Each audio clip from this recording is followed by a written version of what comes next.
Aleluia, aleluia, aleluia,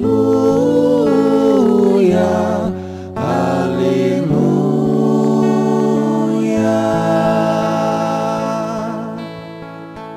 Acolhei a palavra de Deus, não como palavra humana, mas como mensagem de Deus, o que ela é em verdade. Aleluia, aleluia, aleluia, aleluia.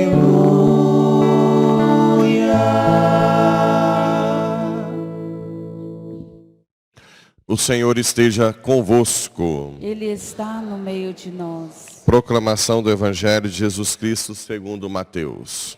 Glória a vós, Senhor. Naquele tempo, alguns fariseus aproximaram-se de Jesus e perguntaram para o tentar: é permitido ao homem despedir sua esposa por qualquer motivo? Jesus respondeu: nunca lestes que o Criador, desde o início, os fez homem e mulher? E disse: por isso o homem deixará pai e mãe e se unirá à sua mulher. Os dois serão uma só carne. De modo que eles já não são dois, mas uma só carne.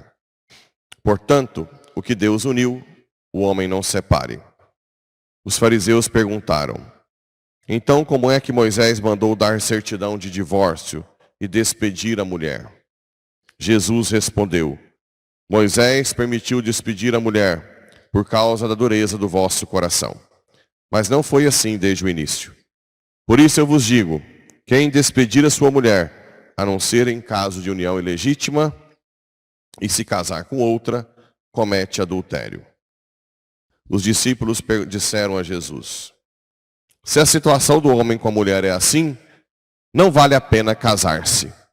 Jesus respondeu: nem todos são capazes de entender isso, a não ser aqueles a quem é concedido. Com efeito, existem homens incapazes para o casamento, porque nasceram assim. Outros, porque os homens assim os fizeram. Outros ainda se fizeram incapazes disso por causa do reino dos céus. Quem puder entender, entenda. Palavra da salvação. Glória a vós, Senhor. Caríssimos irmãos e irmãs, também que nos acompanham pelas redes sociais. Bem, essa leitura de Ezequiel hoje vale a pena ser relida, porque é uma das leituras mais belas que demonstra a construção do amor esponsal. Todo o Antigo Testamento prepara o amor esponsal entre Deus e o seu povo, cujo ápice, onde que se concretiza mais fortemente esse amor do Deus e o povo? Cristo e a igreja. Por isso que São João, qual é o primeiro sinal do Evangelho de João? Milagre nas bodas de Caná. Para dizer que o noivo que foi preparado durante todos os séculos está no meio de nós. E é por isso que Jesus também fala, quando falam que os seus discípulos não fazem jejum, como é que eles vão fazer jejum se o noivo está no meio deles? Não é assim? Aqui é o resumo de toda a obra divina com o povo de Israel. Tem alguém que fala assim: o que tinha o povo de Israel para Deus escolher? Nada. Era o menor de todos, talvez a pequenez, a fragilidade. Por isso que ele fala que pegou, quando nasceste, te cortaram o cordão umbilical, não foste banhado em água, estava ainda envolvido com sangue. Deus pegou a criança ainda com sangue, sem ter limpado, né? Eu te lavei, eu te nutri, povo de Israel, eu te nutri. E eu te cobri depois de grande, com grandes vestes esplendorosas. Mas olhaste mais para a tua beleza. Interessante o detalhe. Te nutria, ficastes mais bela e chegaste à realeza. Tua fama espalhou por causa da tua beleza perfeita. Olha o que fala. Devido ao esplendor com que te cobri. Deus deu a beleza. E ela tomou para si. E se prostituiu. Graças à tua fama. Mas ele diz que continua fiel a esse amor esponsal, né? Eu, porém, me lembrarei da minha aliança contigo. E quando ainda eras jovem, eu vou estabelecer contigo uma aliança eterna. É para que te recordes e te envergonhes. E na tua confusão não abras mais a boca. Quando eu te houver perdoado de tudo o que fizeste, né? Então, é a preparação do amor esponsal divino do Antigo Testamento, descrita claramente aqui. Nós temos a tendência de nos prostituirmos quando nós temos dons, né? Riquezas, belezas. Pessoa bonita. É difícil, né? É sempre tentada. Sempre coloca o tempo inteiro a sua castidade em jogo. Queira Deus que as pessoas bonitas tenham um julgamento mais amenizado, porque elas não têm culpa de ter nascido bonito, não é verdade? E que são mais tentadas. Mas o fato é que temos que tomar muito cuidado, porque beleza passa muito rápido. Assim como fama, poder, né? Veja as políticas, 4 anos já era. Depois acaba de uma hora para outra. Os bispos, com 75 anos, pedem renúncia. De uma hora para outra, perde todo o poder, né? Então nós não podemos, temos que tomar muito cuidado. E viver mais para o amor. A beleza que você tem, os talentos, serem oferecidos em doação. Não para cobiças, né? Não para o prazer próprio. E a igreja aproveita desse amor esponsal e coloca no evangelho sobre o divórcio, né? Em que o pessoal pergunta para Jesus. Porque na verdade, vocês se lembram que os grandes patriarcas tinham várias mulheres, né? Muitos, como Abraão, Davi. E Deus não falava que você só pode ter uma mulher. Não teve isso? Quando Natan falou com Davi, quando Davi estava traindo com a esposa de Urias, Natan disse, você já tem várias mulheres, porque você tomou a única de Urias. Não falou, é proibido. Por quê? Porque na revelação do amor esponsal, depois do pecado original, Gênesis fala, o homem larga a sua casa, a mulher, e os dois se tornam uma só carne. Mas depois do pecado original, o pecado entrou de uma forma tão grande, que o povo perdeu a consciência da origem. Então Deus foi tolerando a poligamia.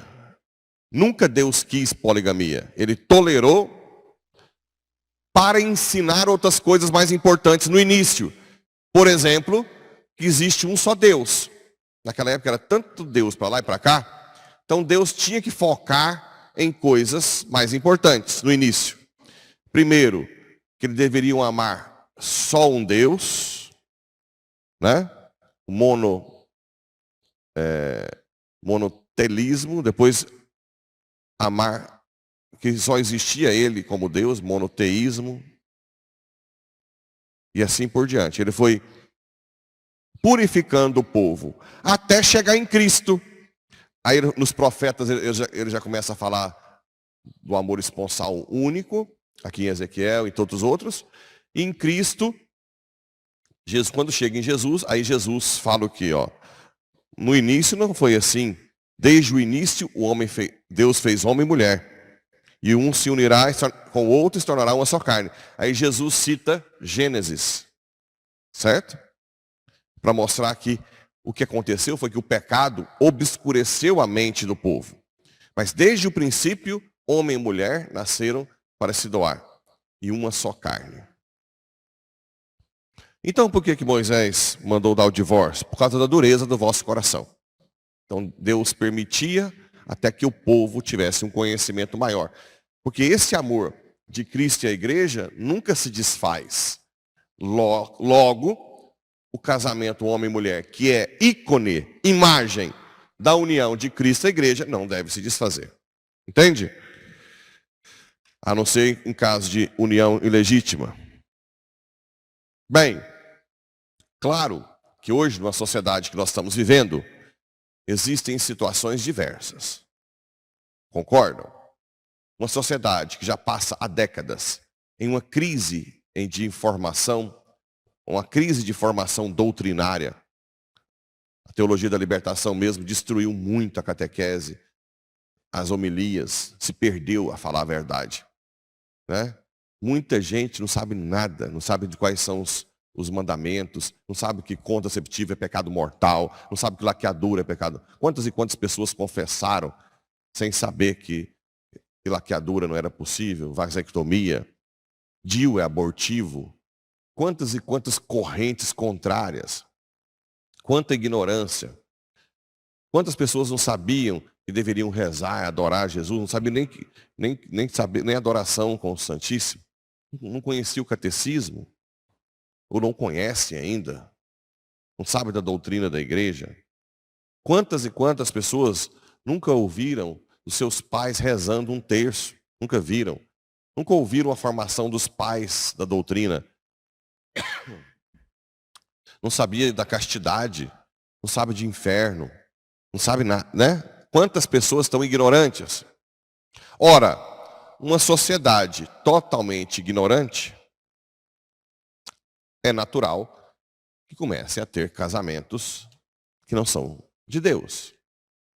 Casam, tal, e visando beleza, prazer, poder, dinheiro. Não é assim? Ora, quando tem um casal que separa e casa de novo, depois tem filhos e que se converte, a culpa é só do casal? Depois de tudo que deixaram de aprender, de toda a falta de conhecimento na homilia, na catequese, em casa, não é só deles. Existe uma culpa pulverizada. A culpa também é da igreja, nossa, não da igreja santa, né? De nós, membros da igreja. A culpa é nossa. A culpa é dos pais, a culpa é da sociedade, a culpa é de tudo. Então a gente tem que amenizar um pouco. Então, às vezes as pessoas que se convertem e depois têm filhos, não é hora de separar de novo, né? A questão de divórcio, o que a igreja permite? A igreja permite o divórcio no adultério, mas sem casar de novo, e na violência, certo? Agora, existem situações muito fortes em que mulheres, principalmente mulheres, são muito oprimidas o tempo inteiro, humilhadas. É claro que existe a possibilidade de uma separação medicinal por um tempo. Ou, se realmente não houve um casamento de verdade, tentar a nulidade matrimonial. O Papa Francisco, outro dia, há uns anos atrás, disse que a maioria dos casamentos hoje estão quase nulos, porque ninguém sabe, né, nem o que é matrimônio a nível natural. E ele foi muito criticado, mas na verdade não está muito longe disso. É uma ignorância tamanha. Ninguém sabe nem o que é o matrimônio a nível natural, que é uma fidelidade para sempre, para dar estabilidade familiar e gerar vida e dar estabilidade aos filhos. E educá-los para a fé. Quase ninguém sabe isso a nível natural. Então a ignorância deixa que a situação hoje tem que ser muito delicada. A gente não pode hoje, o padre, vir com ferro e fogo. Não estou relativizando o divórcio. O divórcio é pecado. Num casamento rato e consumado, o que é o rato e consumado? Que houve um casamento de verdade e depois teve relação sexual, não se pode separar. Agora, qual é o casamento rato e consumado real? Né? Aí que está o tchan da coisa. Por isso que a igreja não anula casamento. Ela declara nulo um casamento que nunca existiu. Por exemplo, se alguém casa com a intenção de separar, já é nulo. Se alguém casa por interesse de dinheiro, é nulo. Se alguém casa porque ficou grávida, é nulo. Se alguém casa com alguém que estava fazendo de bonzinho, depois virou um canalha, é nulo. O adultério, ele não dá nulidade após um matrimônio válido, mas ele pode dar nulidade se o adultério for na época do casamento. E assim por diante. Tudo aquilo que não é, para ser um casamento de verdade, um matrimônio, tem que ser com toda a liberdade, os dois, conhecendo completamente um ao outro e querendo realmente viver juntos para sempre com fidelidade. E depois ter a relação sexual para consumar. E aberto à vida. Um casamento que nunca quer ter filho é nulo. E assim por diante. Então hoje, não é fácil lidar com isso. Eu não posso chegar aqui agora na Paulo VI, eu vindo de Marte, e falar, vocês estão todos em pecados mortais. Não é bem assim. Tem que tomar muito cuidado. Tem muitos casais feridos, porque são muito condenados. E coitado, a pessoa às vezes se separou 2 vezes, uma vez, casou, aí juntou. E ela se converte no meio do caminho. Tem um encontro pessoal com Jesus tremendo. Essas pessoas choram, absurdamente, choram, gritam, e já está com filhos, né? Então calma, nós temos que ter muito cuidado com essas pessoas da igreja. Porque a culpa também é nossa, dos membros da igreja. Então é claro, é real isso aqui, o divórcio não se deve ter. Mas vamos analisar caso a caso, que é o que o Papa Francisco pede na Amoris Laetitia. Que foi condenado, mas foi um documento que ajudou muito a ter mais cuidado com cada casal. Cada um tem uma história. Cada um sabe, né? Isso não é relativizar a verdade. Isso é ter um pouco de contexto para não ferir mais casais que já estão chorando por não comungar. Estão chorando porque às vezes vão na igreja, sempre alguém joga uma indireta, né? Ou vai na igreja, não quer deixar. Nós temos que acolher bem, ajudar a pessoa a entender a sua situação, levar para fazer um estudo de nulidade matrimonial, né? Quem tiver numa situação assim, faça. Mas enquanto isso, nós da igreja temos que acolher com todo amor, cada situação, né? Com muito amor. Não joguem pedra, porque nós não sabemos o que está por trás. E muitas vezes a culpa é nossa. Muitas vezes a culpa é nossa também, né? Vamos rezar. Por isso que a gente faz a Semana Nacional da Família e pede que todo mundo participe, para nós tentarmos curar o máximo de feridas possível nos matrimônios. Não é fácil. Depois que eu virei padre, eu vi, gente, esse negócio é... Quando você está de fora, porque isso aí é pecado, né? Mas depois que você vira... Gente, eu já ouvi casais, quando você ouve o marido, você fala assim, essa mulher, você ouve a esposa, fala, esse homem é o capeta. Você ouve o esposo, você fala, gente, parece que é ela. Já teve caso na paróquia, que eu chamei os filhos, eu não sabia quem que era ruim. E era mulher. Não, sério. A gente tem que tomar muito cuidado de tomar partido rápido. Muito cuidado. É assim, é algo muito complexo. Muito complexo. Por isso que a pastoral familiar está sendo muito treinada para isso. Vocês podem hoje chamar alguns casais para visitar. Não é fácil. Não tomem partido rápido. Calma. Caminha, né? É muito complexo. Então, que o Espírito Santo ilumine para que essa paróquia continue curando feridas de casamentos, tentando salvar, regularizando. Quantos casamentos foram feitos já? 34 casamentos. Vão ser feitos 40 e tantos casamentos esse ano, né? E nem é uma paróquia de matrimônio assim, né? Que seja uma paróquia cada vez mais preocupada com a família, com a união. Agora, cuidado. É muito mais complexo do que a gente imagina. Tem que ter muita sabedoria, muito discernimento, né? Quando eu cheguei como padre, era afoito, né? Vamos resolver. Depois você vai vendo que o negócio é bem mais complexo que você imagina. Muito complexo, né? Você tem que ter muito cuidado. Você não sabe muito. Só Deus sabe, na verdade, né? Só Deus. Se eu fosse Deus, era fácil. Mas como eu não sou Deus, você tem que ter muito cuidado, porque você pode ferir mais. Você pode abrir uma ferida maior. Você pode destruir mais o outro. Você pode acabar com a fé do outro. Você pode humilhar mais o outro, né? Então, que essa paróquia cada dia mais tenha sabedoria, e Nossa Senhora, que é a mãe de todos nós, a mãe da Sagrada Família, guie, né? Toda a pastoral familiar, todas as pastorais da paróquia, de idoso, todas as outras, para conduzir esses casos com muito amor, sabedoria, mas sempre tendo como meta a união mística com Jesus. Vocês estão aprendendo, né? União mística com Jesus. Mesmo que não pode comungar, pode receber espiritualmente. E já teve gente que teve testemunho de quase ter subido no céu com a comunhão espiritual. Que Deus nos ajude, assim seja.